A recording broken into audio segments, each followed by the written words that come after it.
Dipancarkan dari Balai Besar Guru Penggerak Daerah Istimewa Yogyakarta. Radio edukasi, cerdas, santun, dan menghibur.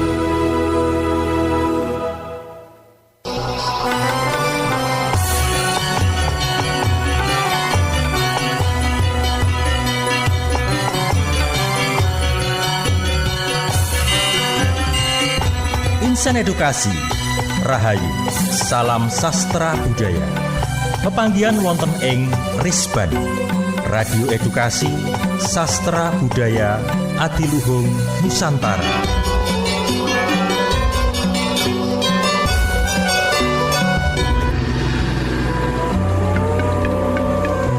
Ing kalodhangan menika badhe kaaturaken kawruh sastra budaya Jawa.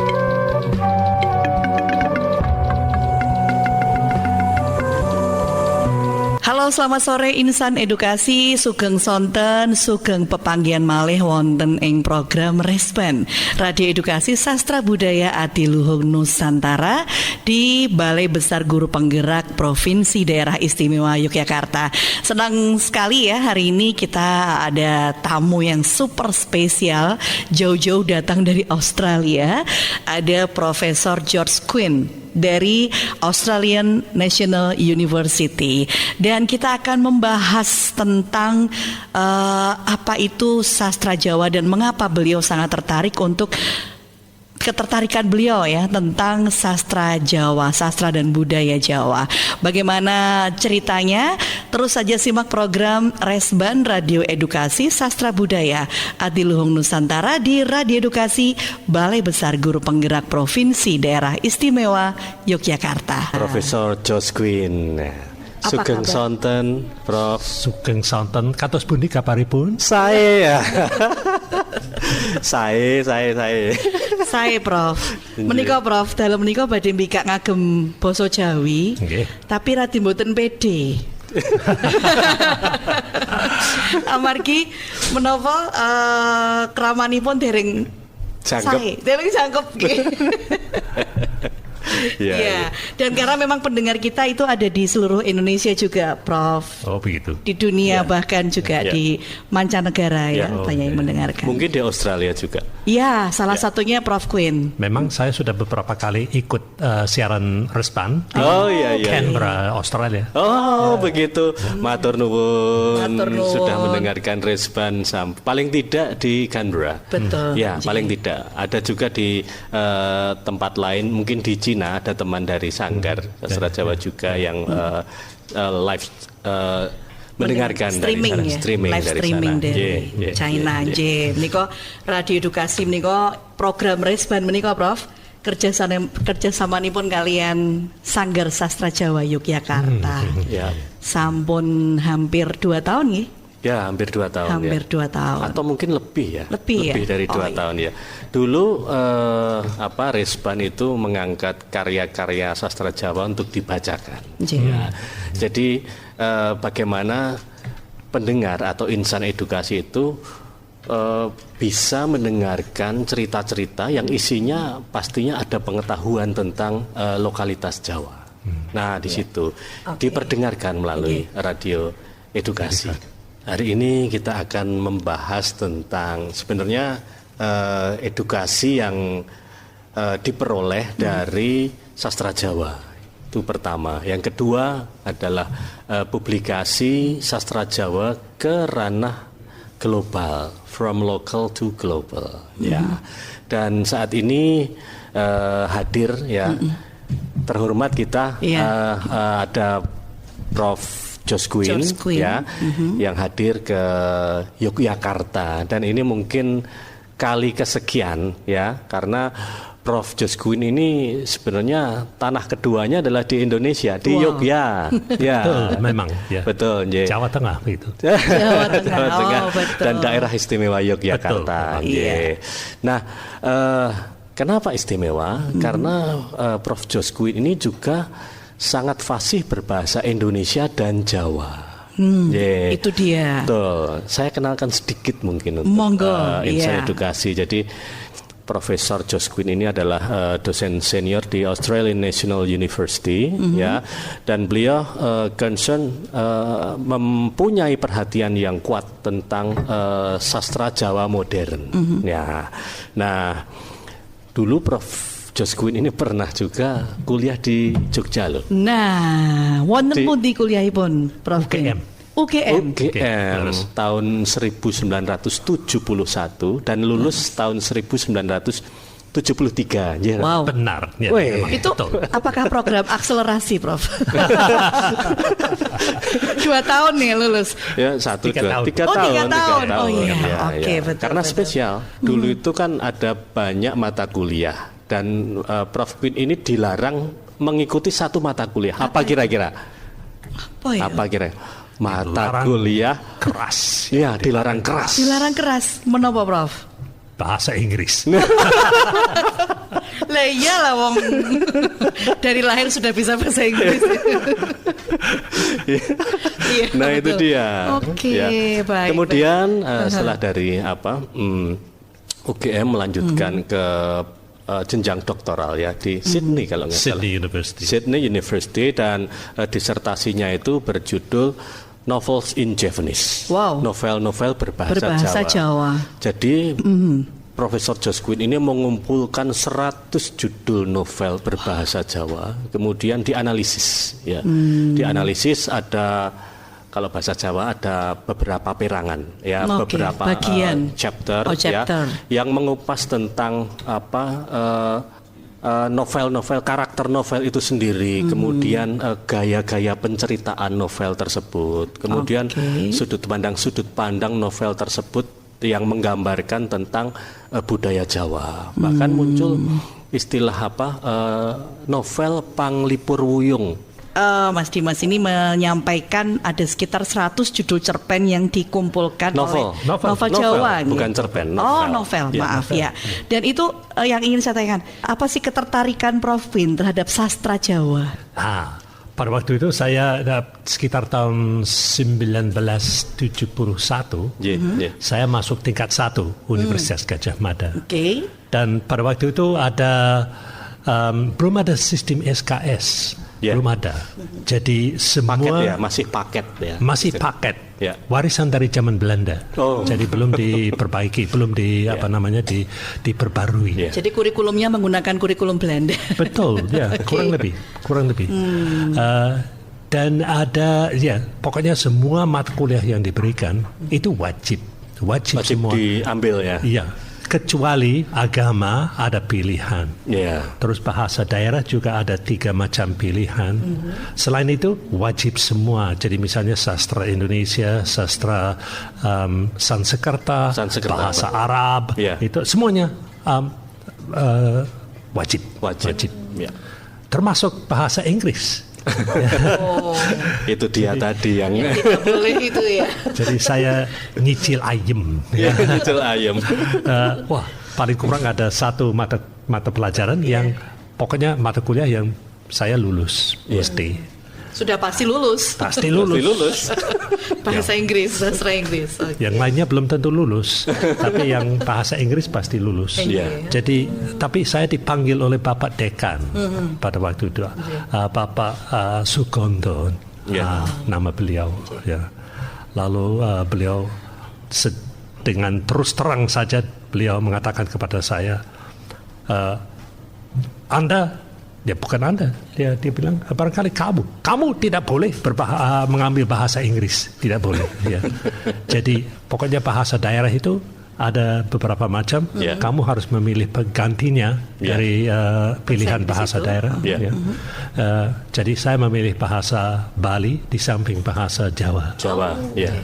Nah ini masalahnya, kalau masuk kelas bahasa Jawa, mahasiswa yang masuk bahasa Jawa, yang mengambil mata pelajaran bahasa Jawa itu kurang lebih ada 15. Semuanya anak Jawa. Semuanya anak Jawa. Jadi saya langsung saja ke paling bawah di kelas, anjlok, paling Anjlok. bawah ya. Peringkatnya. Oke, ranking.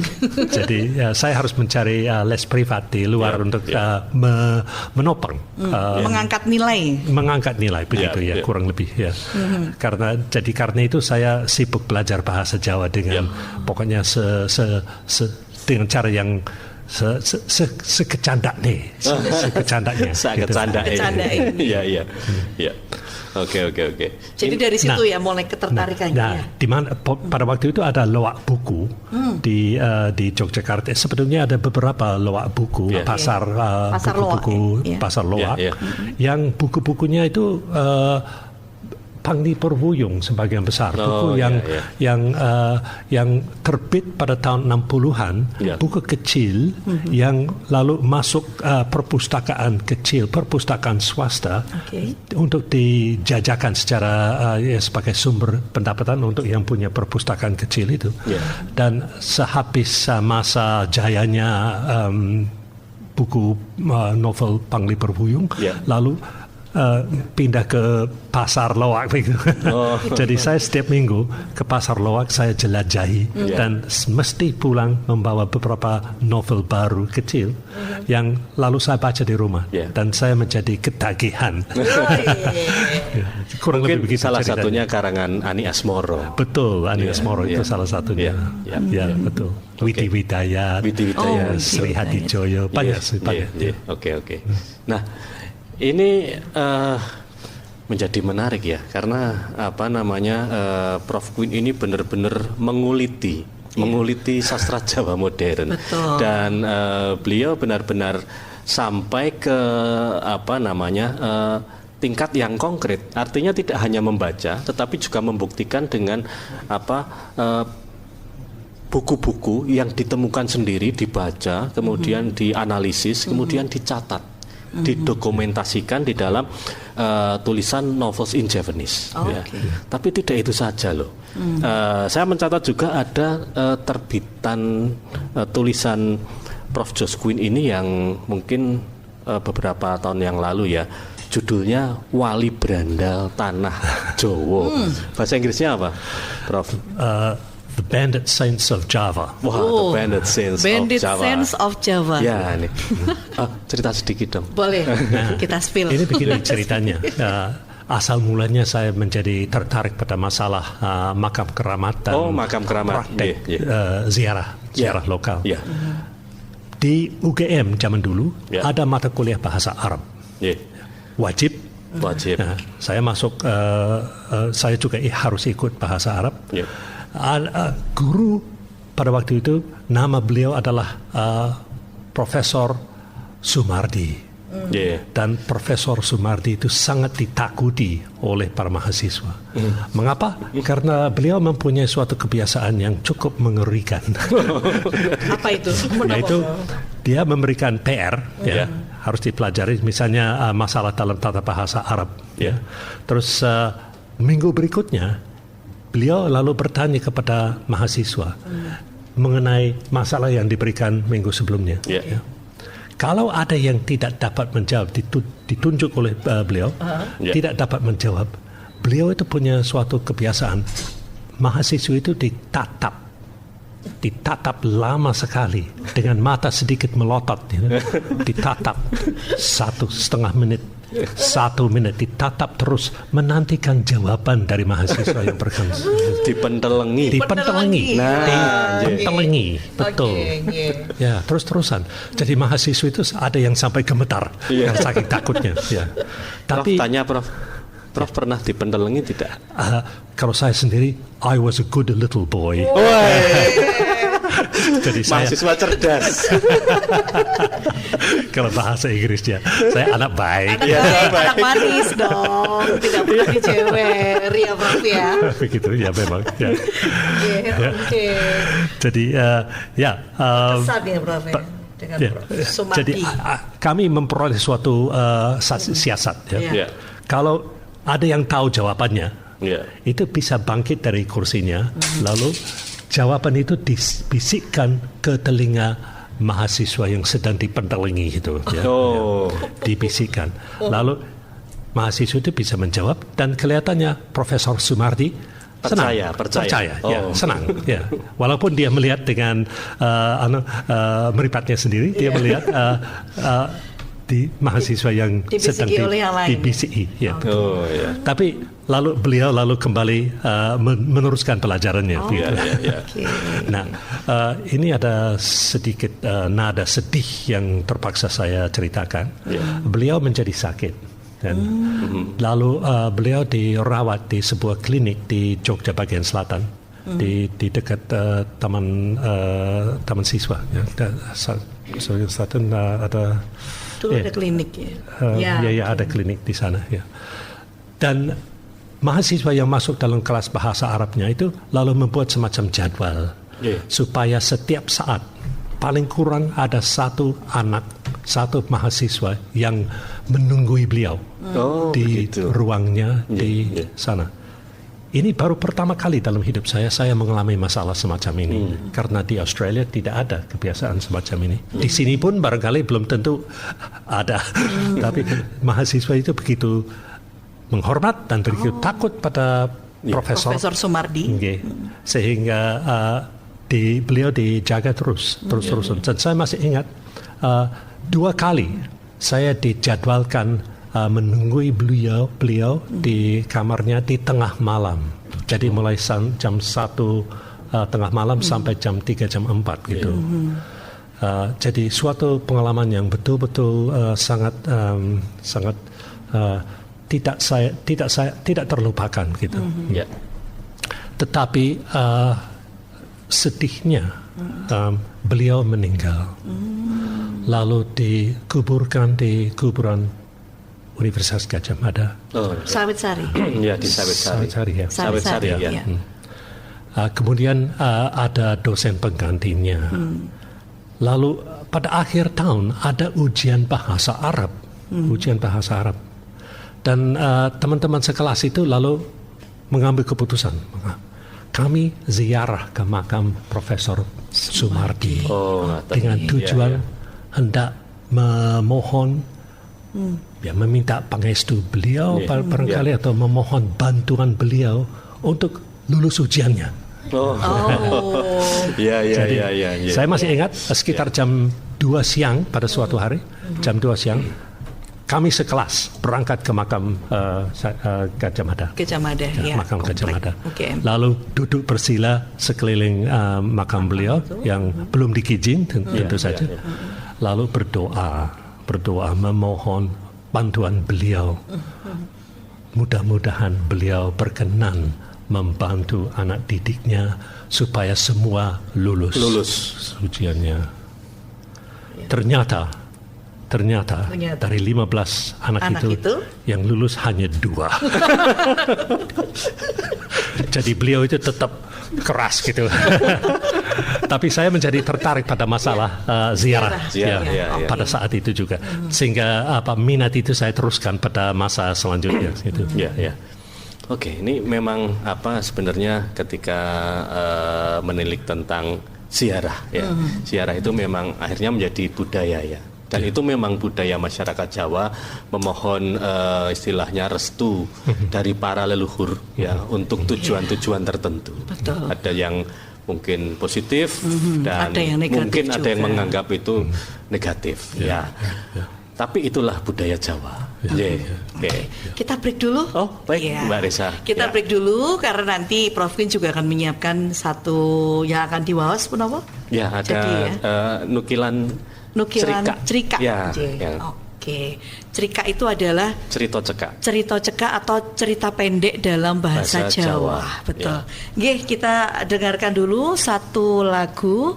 Pastikan Anda tetap mendengarkan Radio Edukasi Sastra Budaya Adiluhung Nusantara di Radio Edukasi Balai Besar Guru Penggerak Provinsi Daerah Istimewa Yogyakarta. Halo sahabat Dikbud, di masa kebiasaan baru seperti sekarang ini, ingat selalu pesan ibu. Keluar rumah kalau penting saja ya nak. 3M itu mudah dilakukan dan bisa mencegah penyebaran virus corona. Menggunakan masker, mencuci tangan dengan sabun dan air mengalir, menjaga jarak.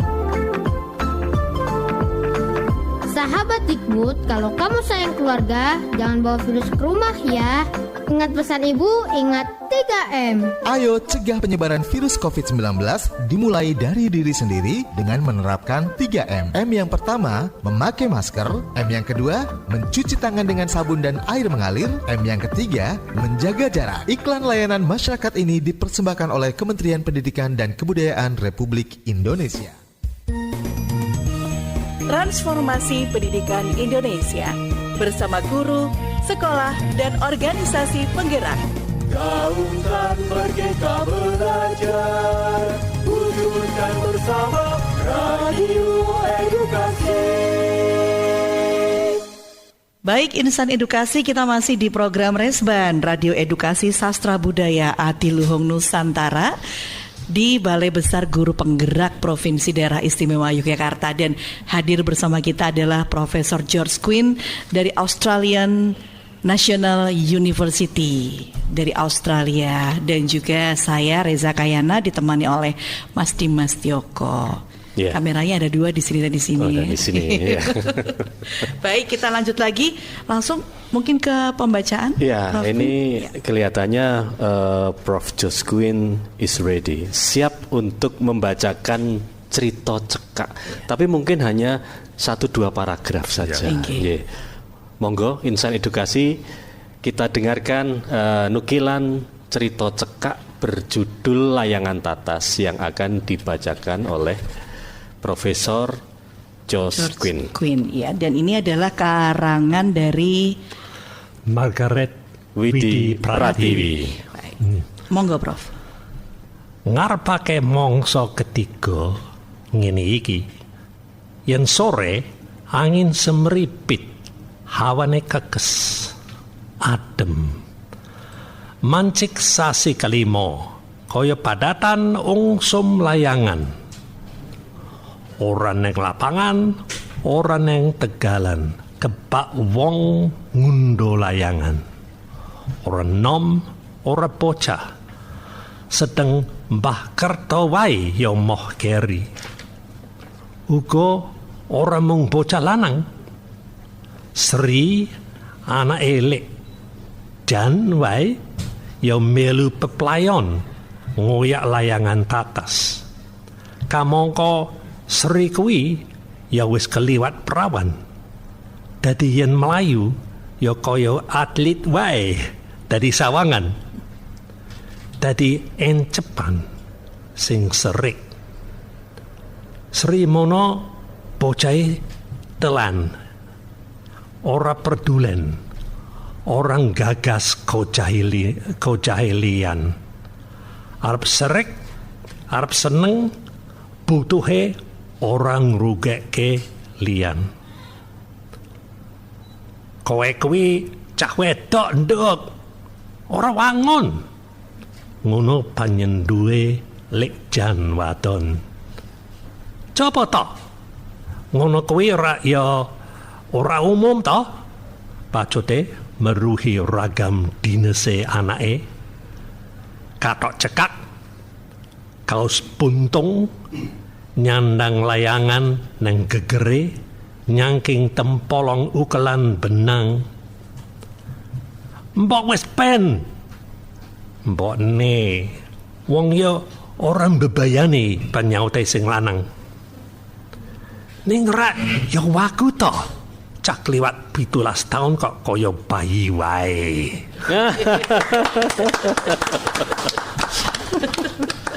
Nah, ini versi bahasa Inggrisnya. Bahasa Inggrisnya. Terbaca mboten, Prof? As the dry season approaches, the air grows cool. In the late afternoon, breezes start to blow. It gets cold. This is what Javanese call the 5th season, the time when people usually come out to fly kites. Children and young people with their kites cram sports grounds and the dry fields of farms. Even old Grandpa Kerto insists on joining in. And it's not just boys. Sri, the daughter of Aunt Jan, also joins in the fun, running everywhere, chasing kites that have been cut loose from their lines.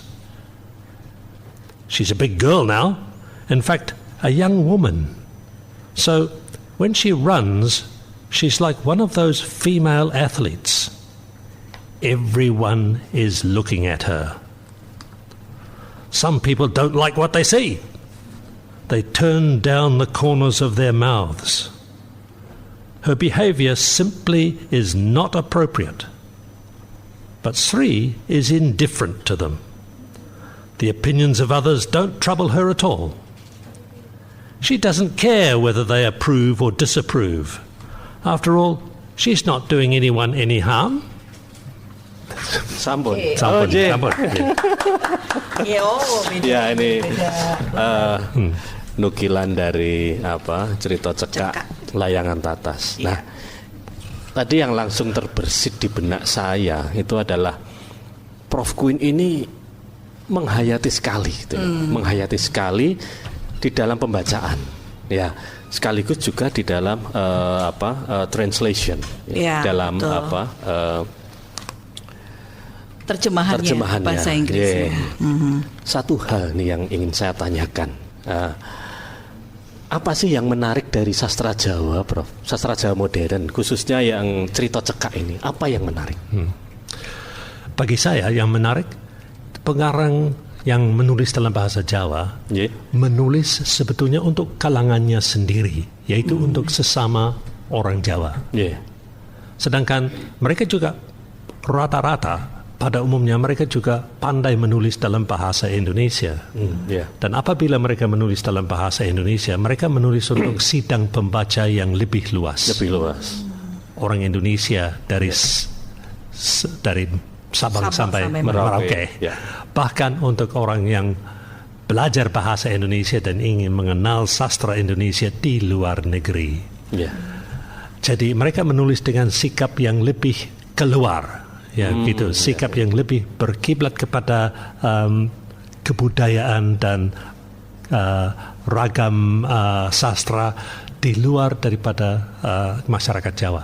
Tapi pengarang Jawa kalau menulis dalam bahasa Jawa, mereka menulis untuk sesama orang Jawa. Sangat lokal begitu ya? Sangat lokal. Dan mereka menggali kebudayaannya sendiri untuk mengungkapkan apa yang dikatakannya dalam sastranya, dalam tulisannya yang berdasar kepada pengalaman dan kebudayaan orang Jawa itu sendiri. Nah, itu bagi saya sangat menarik sekali.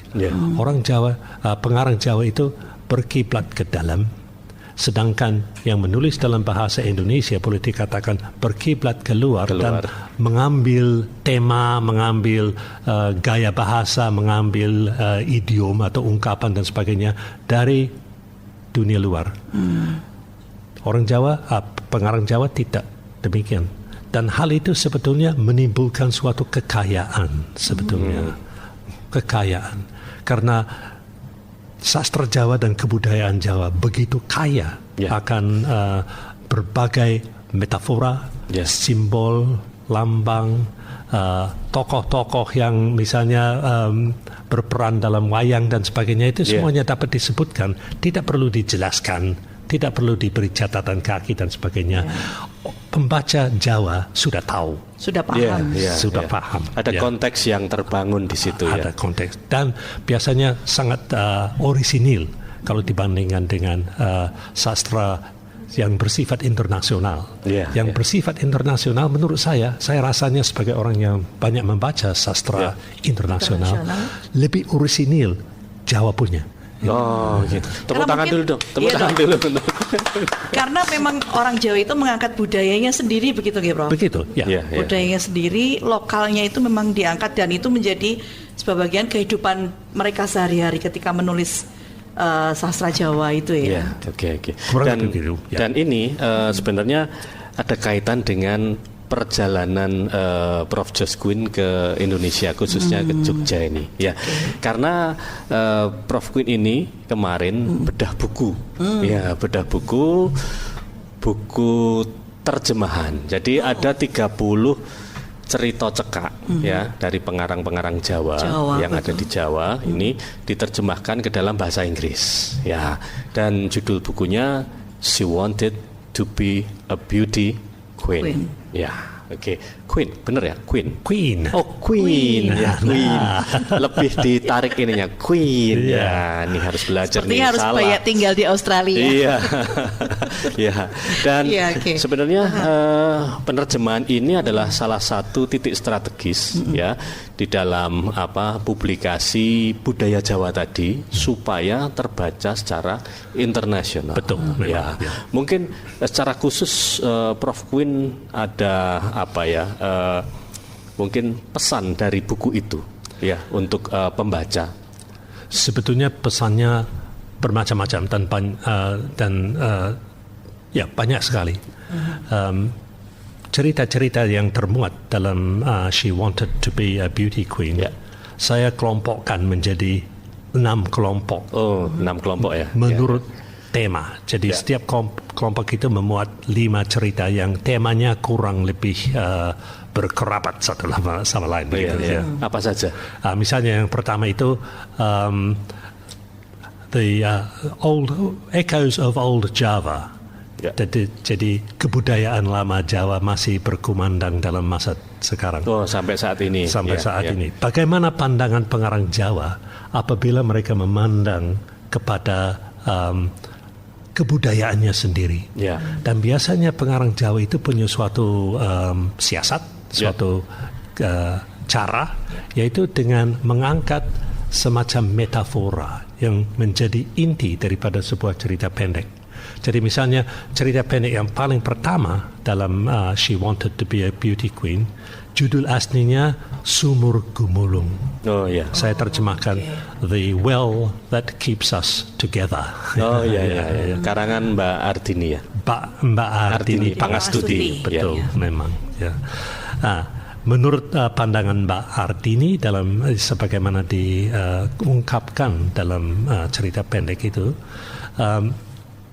kebudayaan Jawa dapat diibaratkan sama dengan sebuah sumur yang ada di tengah-tengah sebuah desa yang menjadi pusat kehidupan masyarakat di desa itu. Jadi dalam cerita pendek itu diceritakan bahwa ada sumur yang menjadi yang menjadi sumber air untuk seluruh desa dan menjadi tempat orang bertemu, bertukar berita, bersenang-senang dan sebagainya, menghibur sesamanya apabila ada yang sedih dan sebagainya. Tetapi pada suatu saat datanglah seorang dari luar desa yang menawarkan pipa leding atau penyediaan air yang modern. Pipa ledeng itu Pipa leding. Diterima oleh masyarakat desa. Mereka senang di seluruh desanya diberi pipa leding dan akhirnya air itu masuk ke rumah-rumah, ke kamar mandi dan sebagainya. Mereka senang. Tetapi ada harganya. Mereka harus membayar mahal untuk memelihara, untuk memasang dan memelihara pipa leding itu. Dan akhirnya dengan adanya alat yang modern itu terkuraslah kekayaan mereka. Mereka merasa jatuh miskin. Bukan hanya itu, sumur yang lama itu menjadi kering karena tidak dipakai lagi dan entah bagaimana menjadi kering. Jadi pada suatu saat mereka memberontak. Dan mereka memberontak. Mereka menolak untuk membayar lagi, untuk mengongkosi, mendanai pipa leding itu. Pipa leding itu dirusak, dibuang, dibongkar, dan mereka lalu melihat suatu keajaiban, yaitu di dalam sumur lama muncullah air lagi. Mata air. Tidak lagi kering. Jadi seolah-olah pengarang mempertentangkan kemodernan dengan sifat kebudayaan Jawa yang tradisional. Dan lebih kalau pengarang Ardini barangkali lebih mementingkan yang tradisional. Ya. Jangan sampai dirusak dengan timbulnya kemodernan. Ya, walaupun itu lebih praktis ya. Lebih praktis dalam beberapa hal memang. Ya, dalam beberapa hal. Ya. Okay. Kurang lebih begitu. Jadi ada suatu pesan dalam cerita itu. Setiap cerita yang termuat dalam buku saya itu ada pesannya yang semacam itu yang bisa mendidik kita. Betul. Kemudian bagian yang lain apa tadi? Bagian yang kedua itu namanya Women Amongst Men. Oh ya. Artinya menyorot peran perempuan di tengah-tengah suatu tatanan masyarakat yang masih banyak diatur dan dikuasai oleh kaum laki-laki. Patrilineal. Betul. Yang masih sangat bersifat kelaki-lakian gitu dalam beberapa hal. Bagaimana nasib perempuan Jawa di tengah-tengah masyarakat semacam itu? Ada yang menulis tentang masalah itu. Terus yang ketiga itu masalah agama. Sebagaimana kita ketahui, ibadah di Indonesia, praktek ibadah dan sifat agama itu banyak berubah sejak kurang lebih 30-40 tahun yang lalu. Dan perubahan itu menimbulkan beberapa macam tegangan, beberapa macam bagaimana tanggapan dari masyarakat, sikap-sikap juga. Sikap-sikap. Jadi ada beberapa pengarang yang mengupas masalah itu. Terus masalah derajat sosial ini yang golongan yang berikutnya, derajat sosial dan rasa malu. Ini penting sekali dalam masyarakat Jawa, bukan? Nah, ini ada sejumlah cerita yang menyorot peran rasa malu. Pekewuh juga mungkin. Malu isin itu. Isin. Dan masalah derajat sosial dalam masyarakat Jawa. Terus yang berikutnya lagi, nomor berapa ya? Nomor 5. Mengenai upaya mencari nafkah. Dan bagaimana dampaknya mencari nafkah pada masyarakat yang belum begitu mengenal ekonomi modern. Bagaimana nasib mereka tidak mengenal ekonomi modern, tetapi bagaimana juga harus mencari nafkah di tengah-tengah tatanan ekonomi yang serba aneh bagi mereka, itu serba asing bagi mereka. Terus yang terakhir, ini yang menarik sekali, bagaimana pandangan masyarakat atau pengarang Jawa, bukan masyarakat Jawa tapi pengarangnya terhadap Republik Indonesia. Sebab kita jangan sampai lupa, Jawa pernah berdiri sebagai praja tersendiri, praja merdeka. Mataram. Mataram. Dan pernah megah, punya jajahan kanan kiri. Pernah megah. Tetapi sekarang kemegahan praja Jawa zaman dulu itu seolah-olah menyusut menjadi 2-3 provinsi. Provinsi kecil, Jawa Tengah, daerah istimewa Yogyakarta, Jawa Timur. Itu yang jadi menyusut menjadi beberapa provinsi kecil di tengah-tengah bentangan Republik Indonesia yang sangat luas sekali.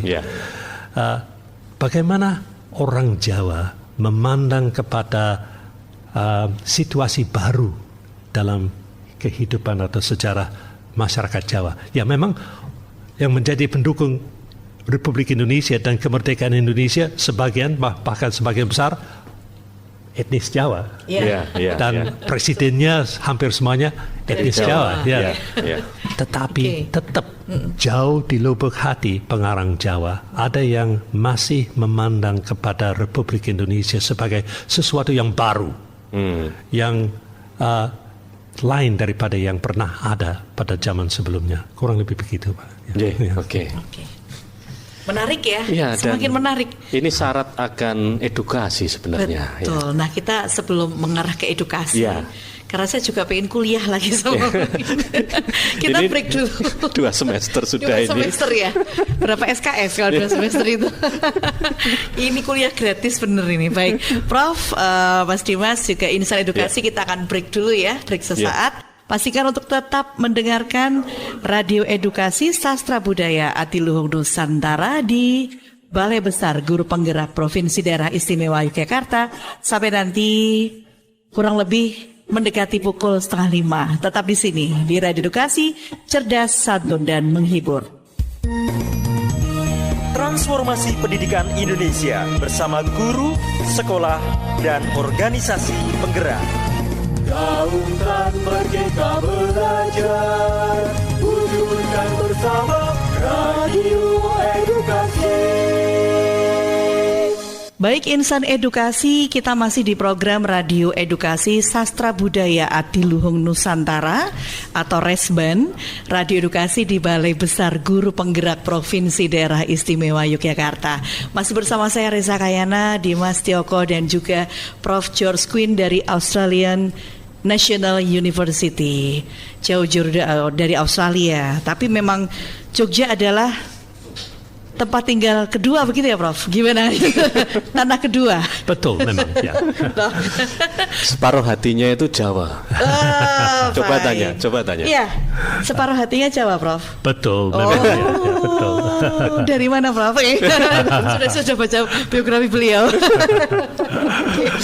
Lanjut ya. Baik Prof, kan tadi sebelum kita ke edukasi dulu, saya penasaran nih Prof. Di Australia apakah juga masih banyak radio-radio yang dinikmati oleh pendengarnya? Ada. Banyak, cukup banyak ya. Saya tidak tahu persis berapa jumlahnya, tapi betul. Radio masih sangat populer. Masih sangat eksis juga. Iya, masih. Khususnya karena masyarakat yang banyak bergerak dan berpindah-pindah dan sebagainya, misalnya setir mobil dan truk dan sebagainya, mereka juga perlu hiburan di dalam mobilnya. Jadi banyak sekali stasiun radio sekarang yang acaranya khusus disediakan untuk orang yang sedang bergerak dalam kendaraannya, begitu, moving. Dengan betul, segala aktivitasnya. Ya, kadang-kadang kan informasi tentang traffic gitu. Betul. Melalui radio kan. Jadi sangat penting. Dan sifatnya juga bermacam-macam. Ada yang hanya menyediakan lagu-lagu populer, tapi banyak juga yang menyediakan wawancara dan ulasan berita dan sebagainya yang cukup mendalam kadang-kadang. Banyak juga yang menyediakan berita-berita niaga atau business news gitu. Jadi sifatnya juga bermacam-macam. Oke, kalau untuk perkembangan zaman sekarang ini ya Prof, yang semakin modern, berarti masih juga ya dibutuhkan radio sebenarnya ya Prof ya? Masih sangat ya. Oke. Nah, tadi seperti di awal saya tergelitik dan senang karena Prof. Josephine ngendiko kalau Resban itu juga diperdengarkan sampai di Australia dan beliau juga memperdengarkan itu kepada teman-teman, mungkin mahasiswa juga ya seperti itu. Nah, untuk Radio Edukasi Sastra Budaya Adiluhung Nusantara ya seperti Resban ini kan muatannya memang edukasi yang memang diambil dari sastra Jawa. Is it important? Apakah ini penting? Apakah ini juga memang menjadi satu materi strategis untuk pengembangan pengetahuan? Mungkin pendapat Prof. Win bagaimana? Saya kira radio teramat sangat penting. Sangat penting. Mengapa? Karena apabila kita mencetak atau mengeluarkan sebuah karya sastra, misalnya dalam bentuk cetakan, itu jumlah orang yang terjangkau oleh cetakan itu terbatas. Jadi misalnya kita menerbitkan sebuah buku, barangkali jumlah eksemplarnya terbatas sekali. Begitu juga surat kabar pun terbatas oplaknya. Tetapi radio jauh lebih luas sidang pendengarnya, sampai ratusan ribu. Jadi dengan adanya radio, kita memperluas sidang yang dapat dijangkau, diperluas berlipat ganda. Dan ini yang menjadi manfaatnya radio yang paling penting menurut pendapat saya. Bukan hanya radio, kalau kita ke misalnya ke internet, YouTube misalnya YouTube. saya terkesan ada beberapa channel di YouTube yang khusus memuat wayang. Channel wayang ya. Misalnya channel Purbo Asmoro Official. Pada channel itu kita memperoleh pertunjukan wayang yang kan dihitung oleh YouTube itu berapa orang yang pernah menontonnya, views. Ada yang 200,000 lebih satu kali pertunjukan wayang. Satu lakon. Lebih dari 200,000 dan lebih lagi kalau kita menonton atau membuka film pendek dalam bahasa Jawa, seperti yang terkenal sekali film Tilik. Nah, menurut YouTube, sejak Tilik keluar pada sekitar tahun 2018, jadi sejak kurang lebih 5 tahun yang lalu, sudah lebih dari 20 juta orang yang pernah menontonnya. 20 juta views. Ini yang luar biasa sekali. Jadi teknologi digital seperti radio, seperti internet dan YouTube dan sebagainya itu teramat sangat penting untuk dalam upaya untuk memperluas sidang pendengar dan penonton yang dapat diakses, yang dapat dijangkau oleh siaran dan dapat dijangkau oleh materi edukatif yang bisa disampaikan kepada mereka. Sangat penting. Jadi bukan hanya lokal saja, bahkan bisa internasional, semua juga bisa menikmati. Karena ini kan memang bisa diakses secara global seperti itu. Lokal to global. Dan tadi juga saya mencatat ada nilai edukasi juga yang dikatakan oleh Prof. Queen, bahwa dengan sastra Jawa tidak hanya membacakan karya seperti itu, tetapi melalui radio kita bisa mengulas, kita bisa berdiskusi seperti ini. Memang. Dan juga ini kan bisa direkam kan. Nanti mungkin bisa diperdengarkan. Entah kapan. Misalnya guru-guru kemudian pada jam-jam seperti ini, seperti ini mengajak siswa untuk mendengarkan seperti itu. Ini juga mungkin akan menambah wawasan siswa supaya mereka juga memperoleh pengalaman. Pengetahuan tidak hanya melalui sekolah, tetapi melalui audio. Maybe it's more fun daripada berhadapan dengan guru langsung kan. Lebih rileks, lebih santai. Kemudian jangan lupa memunculkan imajinasi juga kalau melalui audio kan Jadi seperti tadi ketika Prof. Queen tadi membacakan layangan Tatas. Sebagian pendengar itu saya percaya mereka membayangkan siapa? Sri. Kato anceka, kaos buntung, nek melayu koyo atlet ini, nang lapangan, seperti itu kan gambarnya bisa macam-macam luas. Nah itu mungkin salah satu keunggulan radio memberikan ruang kebebasan berimajinasi. Gitu. Dan saya kira guru juga harus berupaya senantiasa berupaya supaya sumber-sumber yang digali itu dijadikan sejauh mungkin beraneka ragam. Betul. Jangan sampai hanya terbatas pada satu sumber saja. Misalnya bapak atau ibu guru saja. Harus diusahakan suatu rangkaian sumber-sumber yang jauh lebih luas. Di antaranya radio. Dan memang beberapa episode kita menghadirkan guru-guru yang memang mereka mempunyai potensi untuk mengembangkan kreativitas, untuk memberikan pengetahuan atau edukasi kepada siswa melalui sastra Jawa. Benar sekali. Dan ini juga sebenarnya istimewa juga karena ada nilai-nilai edukasi yang disampaikan oleh Prof. Queen dari sudut pandang seorang peneliti, seperti itu. Betul, Ada lagi Mbak Sari? Iya, tadi saya tertarik tadi yang Prof. Queen menyebutkan bahwa seorang guru jangan hanya ibaratnya mencari dari satu sumber belajar saja ya Prof. Tapi beragam sumber, entah itu dari radio, entah itu dari internet dan lain sebagainya, jadikan itu sebagai sumber belajar juga untuk para siswa begitu. Nah, ini sebetulnya menimbulkan masalah untuk guru-guru karena guru-guru tidak dapat secara langsung mengawasi dan mengatur sumber-sumber itu. Nah, ini yang menjadi masalah. Ada guru yang ingin menguasai segalanya, menjadi apa yang dalam bahasa Inggris disebut gatekeeper, artinya penjaga pintu. Penjaga pintu, penjaga pintu. Tapi guru itu harus berani merendahkan, menjadi rendah diri gitu dalam hal ini. Artinya membiarkan murid-muridnya untuk mencari jalan sendiri dan sumber-sumber sendiri yang mungkin di luar daripada yang diketahui oleh bapak dan ibu guru. Dan mungkin juga di luar daripada yang disetujui oleh bapak dan ibu guru. Nah, ini yang sulit. Sulit.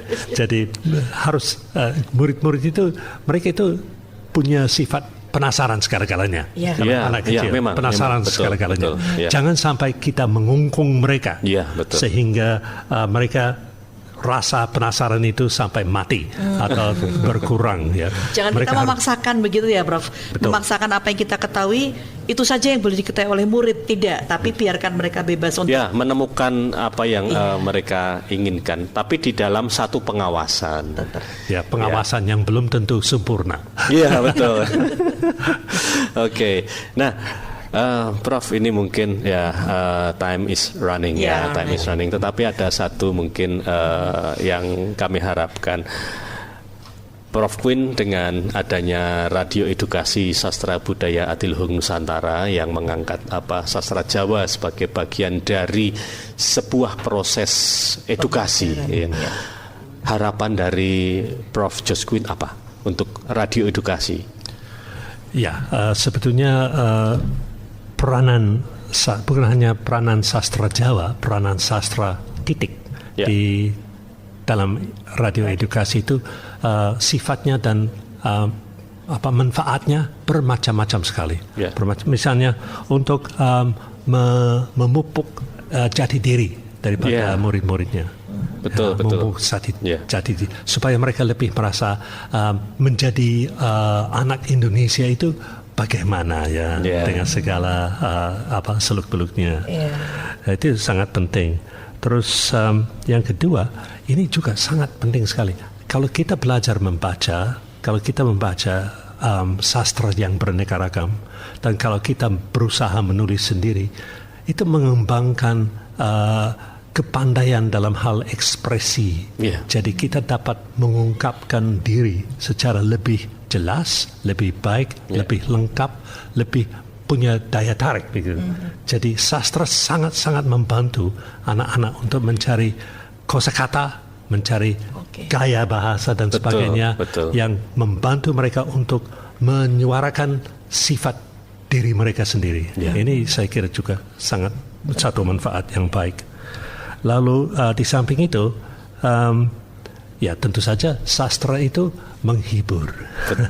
Menghibur.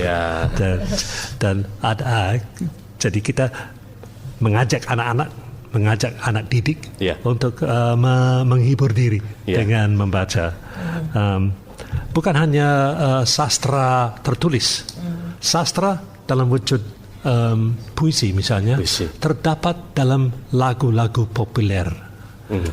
Lagu populer itu kan memuat lirik-lirik yang bersifat sastra sebetulnya, dan sangat baik sekali. Juga misalnya dalam dalam hip hop dan sebagainya. Ada hip hop Jawa juga. Rap dan hip hop Jawa itu merupakan semacam sastra sebetulnya. Kalau kita melihat kebalik musiknya, ada sastra. Ada syair-syairnya juga. Ada syair-syairnya. Jadi sastra menjadi sumber hiburan bagi anak-anak. Dan juga pengetahuan. Memang. Pengetahuan bermacam-macam, bermacam-macam sekali. Dan bagi saya salah satu fungsi sastra adalah membuka pandangan kita terhadap sejarah kita sendiri. Jadi kita belajar mengenal masa lampau, sebab banyak sekali cerita yang yang bersumber pada masa lampau, khususnya di alam kebudayaan Jawa. Banyak cerita yang berkiblat ke belakang, ke masa lampau. Jadi dengan membaca kita mengenal sejarah, dan sejarah itu penting sekali peranannya di dalam pembentukan diri. Jadi dengan tujuan semacam itu, kita perlu sekali mendukung dan mengangkat sastra sedapat mungkin supaya dinikmati dan diketahui oleh anak-anak didik kita. Betul sekali. Terima kasih. Terima kasih Prof. Queen.